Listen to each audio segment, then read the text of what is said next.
Got it sir, I got your point. Nasir Hussain Shah صاحب, یہ اب گفتگو آپ نے ہماری کچھ سنی, تو اب آپ کو کیا لگتا ہے کہ یہ جو مذاکراتی بیانیہ ہے اس میں وہ کیا حکومت مجبوری کے عالم میں یا پریشر کی وجہ سے, یا جس عوامی پریشر کی جو ابھی سڑکوں تک نہیں آیا اس کی بابت مجبور ہو کر مذاکرات کر رہی ہے پی ٹی آئی سے, یا کیا سلسلہ ہے؟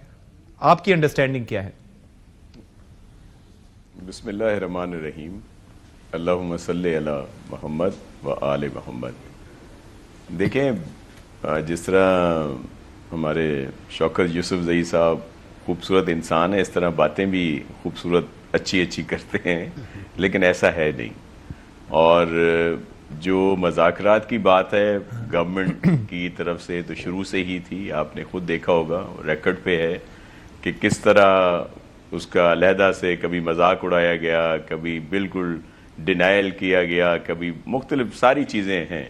تو گورنمنٹ نے تو پہلے دن سے کہا ہے, اور پاکستان پیپلز پارٹی تو اس پر مکمل طور پر یقین رکھتی ہے کہ جمہوری طور پر سب سے بات چیت ہو, اسی سے حل نکلتا ہے. لیکن بدقسمتی سے پی ٹی آئی نے ہمیشہ ایگریسو پالیٹکس ہی کو مد نظر رکھا, اور اب بھی اسی طرف جا رہے ہیں. میری گزارش ہوگی ایک سیاسی کارکن کے لحاظ سے کہ اس ایگریسونیس کو چھوڑیں اور مذاکرات کی بات کریں, پولیٹیکل دھارے میں آنے کی بات کریں, اور اسی سے ہی آگے اسپیس نکلتا ہے. اور اس طرح کی کوئی چیز نہیں ہوتی جس طرح کی کالز دی جاتی ہیں, اور پھر کبھی آخری کال, کبھی کچھ نہ کچھ, لیکن ہوتا کچھ بھی نہیں ہے. صرف اپنے ہی کارکنوں کو, اپنے ہی ویل وشرز کو پریشانی میں ڈالنا کے علاوہ کچھ نہیں ہوا. آپ نے شروع میں بات کی معیشت کی, تو دیکھیں الحمدللہ 2025 میں ہم نے مارکہ حق فتح کیا اللہ کی مہربانی سے, جی اور پوری قوم کی دعاؤں سے, اور پھر ہمارے فیلڈ مارشل اور جتنی بھی ہماری پاک فوج ہے اور فضائیہ ان کی, اس میں آپ نے دیکھا کہ اپنے سے کئی گنا زیادہ بڑے ملک جو اپنے آپ کو یہاں کا سپر پاور سمجھتا ہے اس کو شکست دی. اب ہمارا مارکہ معیشت ہے, اور وہ بھی بہت بہتر طریقے سے جا رہا ہے الحمدللہ. اس کے جو ثمرات ہیں وہ عام آدمی تک ضرور پہنچیں گے. دیکھیں یہ باتیں تو بہت ہو گئیں, لیکن کیا تھا یہاں پہ؟ ہم ڈیفالٹ کی طرف جا رہے تھے. کیا پالیسیز تھی اس وقت کی پی ٹی آئی کی گورنمنٹ کی؟ کیا تھا یہاں پہ؟ تنہا ہو گئے تھے پوری دنیا میں. آج دیکھیں ہر جگہ پہ پذیرائی مل رہی ہے, اور پاکستان اس وقت تمام ممالک کے لیے ایک اچھی صورتحال رکھتا ہے. ہمارے امریکہ سے بھی اچھے تعلقات ہیں, چائنا سے بھی ہیں, دیگر گلف اور ایران, ترکی, ہر جگہ پہ ہے. اور ابھی تو واضح طور پر کہا گیا ہے کہ پاکستان جو ہے وہ ونر ہے اور انڈیا لوزر ہے. تو یہ پہلے صورتحال نہیں تھی, یہ اب یہ بنی. اور پھر تنہا ہو گئے تھے, اب سب ہمارے ساتھ ہیں, اور پھر ایک بڑی انویسٹمنٹ ہو چکی ہے یہاں پہ, آ رہی ہے, ممالک آ رہے ہیں. وہ کہاں جاتے ہیں؟ انویسٹمنٹ کہاں کرتے ہیں؟ جو ایف ڈی آئی جو ہے آپ کی فورن ڈائریکٹ انویسٹمنٹ ہے وہ نہیں آ رہی آپ کے پاس جس طرح سے آپ کی توقع ہے. وزیر اعظم صاحب نے 10 ممالک کے دورے کیے, ایکسپیکٹیشنز جو تھیں اس اعتبار سے وہاں پر نہیں ہے. یہ پی آئی اے کی نچکاری ایک بڑا اچھا مرحلہ ہے کہ ایک مقامی لیول پہ ایک آپ کے انویسٹرز آئے ہیں جنہوں نے ایک اپنا رول پلے کیا ہے, لیکن جو بین الاقوامی سرمایہ کار ہیں ان کی بھی ہمیں ضرورت ہے. یہ ایک بڑا فیکٹر ہے. آپ کو لگتا ہے کہ اس کی کوئی بہتری کی امید ہے؟ جی بالکل ہے. بہت سارے ہمارے ایم او یوز ہوئے ہیں, ایگریمنٹ ہوئے ہیں ہمارے. ایک تو فیڈرل گورنمنٹ کے تو بہت سے ہوئے ہیں, لیکن اگر آپ سندھ گورنمنٹ کی بھی بات کریں جو ہم بھی گئے ہیں دیگر ممالک میں فیڈرل گورنمنٹ کی سپورٹ کے ساتھ. پریزیڈنٹ آصف علی زرداری صاحب چائنا کا وزٹ کیا انہوں نے, دیگر ممالک میں گئے ہیں, وہاں پہ ہوئے ہیں. انویسٹمنٹ تو آ رہی ہے, لیکن اس کا ایک طریقہ کار ہوتا ہے, ایک دم کوئی تھیلے بھر کے نہیں لاتا.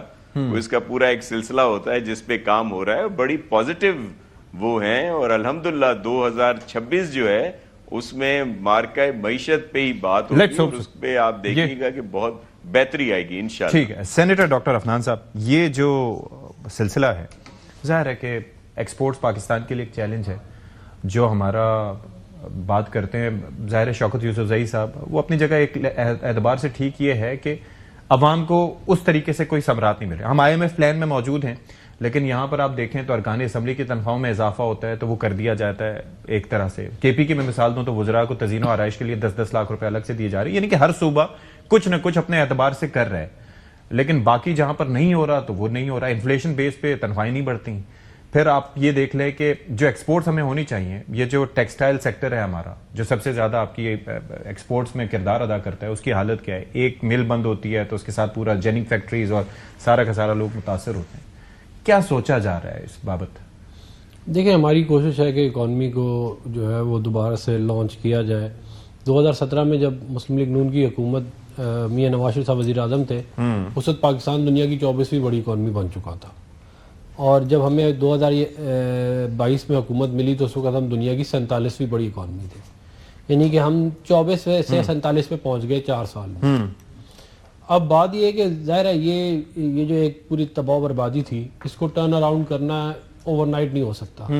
اس کے لیے دوبارہ سے ظاہر ہے آپ اس وقت ہم نے ایک سی پیک کیا ہوا تھا, ایک ٹریک پہ تھے, انویسٹمنٹ ملک میں آ رہی تھی, آپ کی ہر چیز جو ہے اس کی ڈائریکشن جو تھی وہ اپورڈ تھی, میکرو اکنامک انڈیکیٹرز ٹھیک تھے. اب وہ والی ساری کی ساری چیزیں دوبارہ لاتے تھوڑا ٹائم لگے گا. لیکن یہ ضرور ہے کہ ہماری فارن پالیسی کے لیول پہ جو ہمیں بہت بڑی اچیومنٹس ہوئی ہیں وہ ٹرانسلیٹ ہونی شروع ہو گئی ہیں. دوسری سائڈ پہ ضرور گورنمنٹ کی پوری کوشش ہے کہ وہ فارن ڈائریکٹ انویسٹمنٹ کو بڑھائے, باہر سے انویسٹرز کو لے کے آئے, اور اس کے بعد ہمارے لوکل انویسٹر بھی خوش ہوں گے, باہر والے جب آئیں گے تو اس کے لیے آپ نے دیکھا کہ پرائیویٹائزیشن پہ کیا اورنگزیب صاحب کا اس چیز پہ فوکس ہے کہ عوام کا ریلیف پرووائڈ کرنا بھی ایک دیکھیں, عوام کو ریلیف پرووائڈ کرنا, دیکھیں انفلیشن جو تھی وہ کہاں پہ تھی اور اس وقت کہاں پہ ہے. آپ یہ بات ذہن میں رکھیں نا, ہم نے انفلیشن کو سنگل ڈیجٹ اور انڈر 5% پہ لے کے آئے ہیں, جو کہ بہت بڑی اچیومنٹ ہے. 10.5% پہ انٹرسٹ ریٹ ہے, جو کہ سنگل ڈیجٹ میں تو نہیں آیا نا, پھر بھی آ جائے کہہ گا, رہے تھے کہ آ جانا چاہیے. پھر معیشت کی جو پروجیکشن ہے آپ کی کہ شرح نمو کیا ہونی چاہیے, وہ آپ دیکھ لیں. 80 لاکھ لوگ جو ایجوکیٹڈ ہیں, جو کیپیبل ہیں, لیکن ان کے لیے نوکریاں نہیں ہیں. So that remains to be a challenge. بات درست ہے, اس میں کوئی شک نہیں ہے کہ ہمیں بہتر اپرچونٹیز کریٹ اور پھر آئی ٹی ایکسپورٹس آپ یہ دیکھیں, پڑوسی ملک کی ہم کیا مثال دیں, 200 ارب ڈالر وہاں پر, سنگاپور کی مثال دیتے ہیں 400 ارب ڈالر سے زیادہ, اور ہماری ایکسپورٹس جو ہے وہ کہاں بیٹھی ہے, حالانکہ پوٹینشیل اتنا ہے پاکستان میں. جی بالکل پوٹینشیل ہے, اور ہم اس پہ کام بھی کر رہے ہیں, اور آنے والے دنوں میں آپ دیکھیں گے کہ اس کے اوپر اچھی ہے کہتے ہیں مزید نیوز آئیں گی انشاءاللہ. شوکت صاحب